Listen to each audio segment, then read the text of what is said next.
What is up, guys? Welcome back to Straight Facts on YouTube. And today we got a video to help you guys avoid picking the wrong players in your fantasy drafts this season.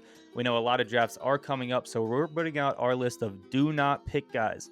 Players that are getting picked way too high in their fantasy drafts so far this season, and they just don't hold enough value at these average draft positions. I'm joined today by Jake Galley, and I know you got a couple good ones to talk about, Jake.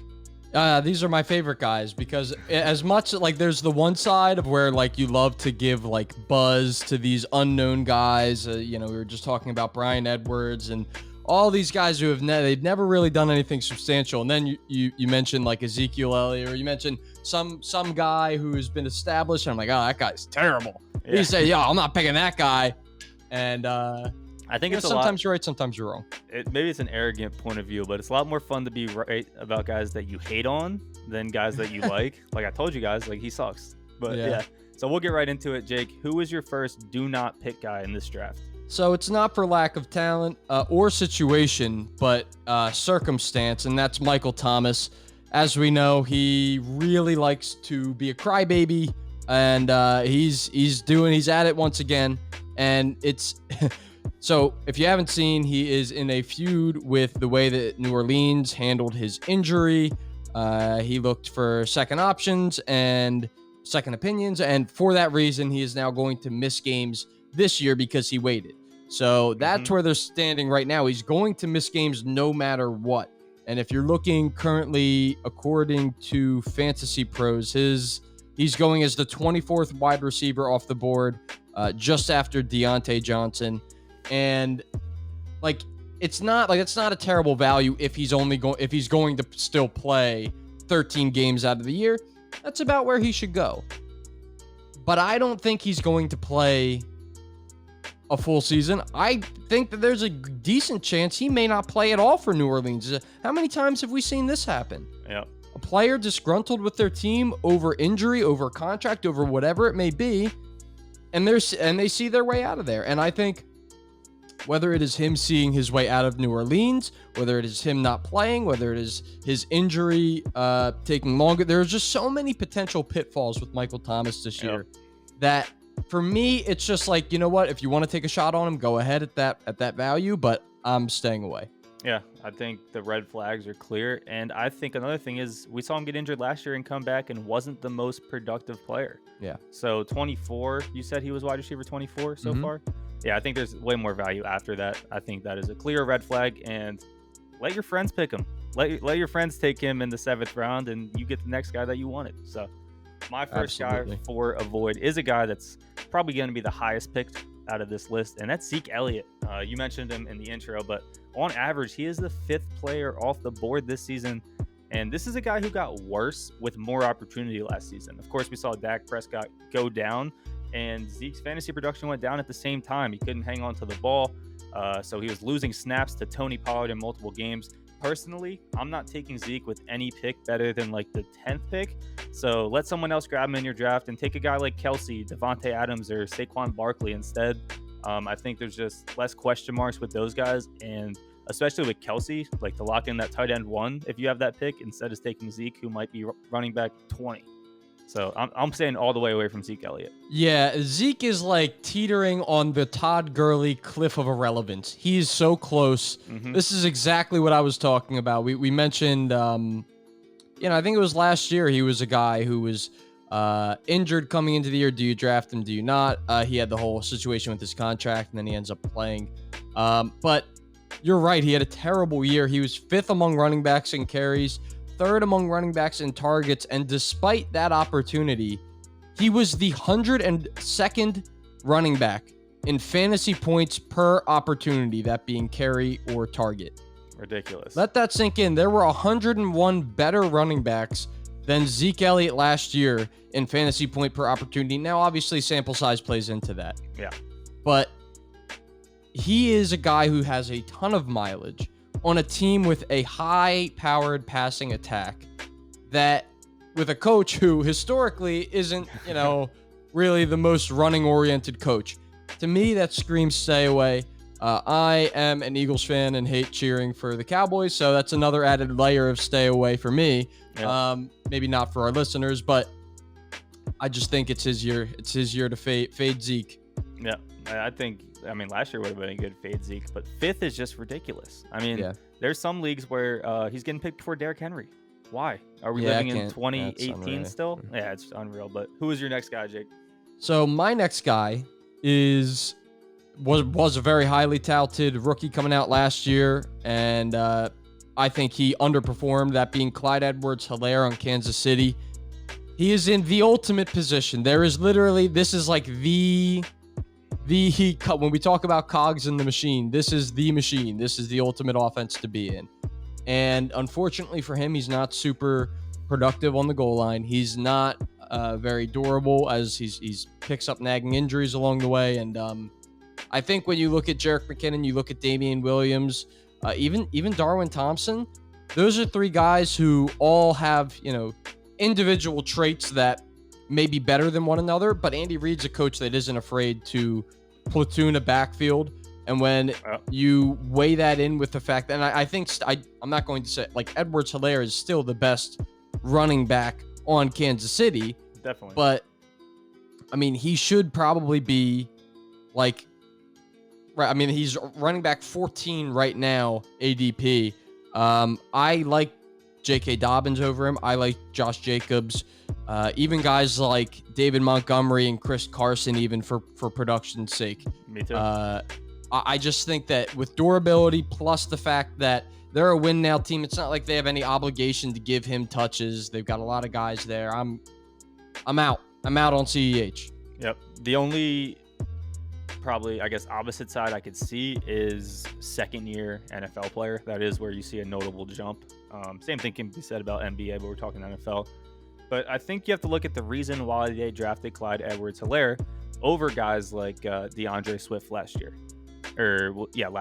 And that's because they wanted the receiving back. They wanted someone that could fit their backfield committee.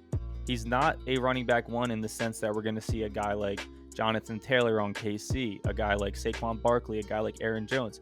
He's not going to get every snap back there. He's not going to get even 80% of snap back there. And we've seen him even last year in games where he has got 20 touches. It's happened twice where they weren't productive games. So I would stay away from that too. Running back, what'd you say, 14? Yes. Yeah, I think there's a lot more value after that. So I agree with you there. My next avoid guy, and probably the most controversial of the video, is going to be Chase Claypool for me. And while I don't think he's as overvalued in terms of average draft position, because he does still have that upside that we saw last year, I think when you look at last season, a lot of his fantasy value was due to touchdowns. And it's not something you can rely on, especially in today's era of fantasy football, with points per reception. And we saw that weeks 12 through 17 of last season, he only scored 1 touchdown and was only able to eclipse 6 fantasy points one time in that stretch. We're talking about a loaded passing attack. Juju, Deontay Johnson, who I both think will be more productive fantasy than he is. And they get their tight ends involved in Pittsburgh. So while I don't think he's the most overvalued, his average draft position right now is around 70. And you can take a shot on him based on upside. I think a lot of people, and probably people in your leagues, are going to think of Chase Claypool last year and reach even higher than that to take him. And I'm going to let them do that because realistically, I don't see that upside. Yeah, and he's fine for like a flex. Like if he shouldn't be, he's going to be very low end wide receiver 2 in most leagues, around that 24 to 30 range. I don't hate, like again, like a lot of it, it's difficult with fantasy to separate like the player versus the opportunity for production. Yes. And I think Chase Claypool's a good example of that. He is a good player, and good players often thrive despite whatever conditions may be with the team. But for that reason, for all the reasons that you had listed, I do think that he slides, and he should slide, and he will be someone I agree that I'm going to be staying away from. All right, Jake. So who is the last person on our list? So the last person on our list is actually 2 people, and they are listed. They play for the same team, and they are listed as RB25 and RB30 right now. Those would be the 2 Denver running backs, Javonte Williams and Melvin Gordon.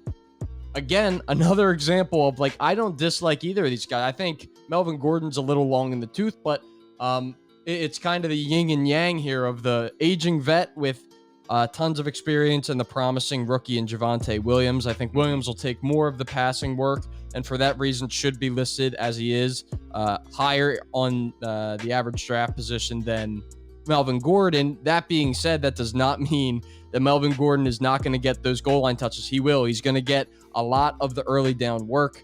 And if Javonte Williams waivers, if Javonte Williams has a fumbling problem, name anything that usually ails a rookie running back, and any of those things can shift the balance over to Melvin Gordon.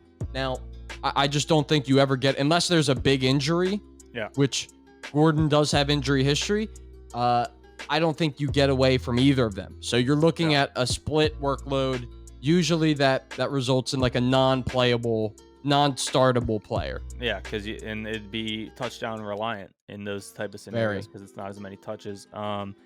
When I look at this, and you can take from my experience because I messed up on this last year, a split backfield, pretty similar rankings in Buffalo last year. Devin Singletary and the rookie Zach Moss. And neither of those guys ended up being productive. Even when Singletary got hurt, Zach Moss was not a viable start. So I was the one that reached on Devin Singletary last year and learned from me, because I do like Javonte Williams, but as Jake said, if there's no injuries here, neither of these guys are remotely close to viable. And even if there is an injury, I'm not sure that you're going to get production out of them anyways. And you know what's ironic is just a few ADP spots ahead of them, ranked as the 23rd running back and the 26th running back, are two teammates who the same logic applies. Travis Etienne and James Robinson. Again, both two guys who I would love to have on my fantasy team if they were, not on the same team. Yeah. So I think our word of advice here is avoid running backs by committee. Right. And even further, those are fantasy killers. Like running back by committee, I around the NFL, it's kind of hard to get totally away from. There are really only 3-4 true guys. But that being said, what you really want to avoid is a backfield by committee where two guys are about the same skill level. That's where you really get into trouble. All right. Well, I fully agree with all of that. So did you have a question you wanted to pose, Jake? I did. And this is, and I didn't know where to fit it in here because I want to talk about it. So it's really not about not drafting them. We're beyond not drafting these guys. AJ Brown and Julio Jones by themselves are two top 10 receivers. Obviously, Julio for years held down like a top 3 wide receiver spot in Atlanta. Now that he's on a team that is run heavy, I will say has been run heavy, I think that we're going to see a spike in pass attempts this year. And given Julio's recent struggles in the red zone, who do you favor over each other, AJ Brown and Julio Jones? And is there ever a scenario where you would see yourself drafting both of them? I definitely favor AJ Brown, and drafting both of them on my same team, no. I see this a lot like what we saw in Minnesota last year. Dalvin Cook was getting a lot of carries. We saw Justin Jefferson have a great year, a must-start guy, and then you saw a guy that was always a must-start guy, and Adam Thielen be a hit-or-miss guy. And I could see the same type of thing here, whether it be A.J. Brown or Julio Jones. Is that Justin Jefferson, the week-to-week guy? I would lean A.J. Brown, and I could see Julio really, he'll have his touchdowns here. He'll have that week where he has 2 touchdowns and 25 fantasy points, but could fall back in production-wise that we've seen Julio in previous seasons. So I would favor A.J. Brown completely, and I'm not huge on taking both of them at all. If anything, if I want to take both of them, I'm just going to take Ryan Tannehill at quarterback, because that means I really believe in their passing game, which I do. And it's a good thing you mentioned that, because this will tie in, and we can cap it off this way. It'll tie into the running back point. Wide receivers, I think it doesn't make as much sense to stack if there are 2 equivalent type guys on the same team versus getting a running back handcuff. Like, for instance, I own Jonathan Taylor in my Dynasty League, and I've been offered first-round picks for Nyheim Hines. But because Nyheim Hines becomes infinitely more valuable, and also vice versa, if Nyheim Hines is hurt, if Jonathan Taylor's hurt, Hines is great. So it's just it's a way of it's like an insurance, buying an insurance. It's just a little costlier to do with Denver and Jacksonville and those type guys. Yep, I agree. Well, that is it for our video. These are our do not pick guys, and I hope you guys learn from it, because if you take Zeke Elliott in the first round after watching this, I'm going to be ashamed of you. But don't forget to check out our other draft video that's going to drop with this one, which is the opposite. These are our sleepers, the guys that you want to pick, the guys that are going late. That'll be up at the same time you're watching this, so go to the channel and check it out. Also, check out Straight Facts on Instagram, Straight Facts on Twitter, where we drop even more content on there. And don't forget to give this video a thumbs up if you enjoyed it. We really appreciate it. But that is it for us. Jake, thanks for tagging along, and I hope you guys have a great day. Peace.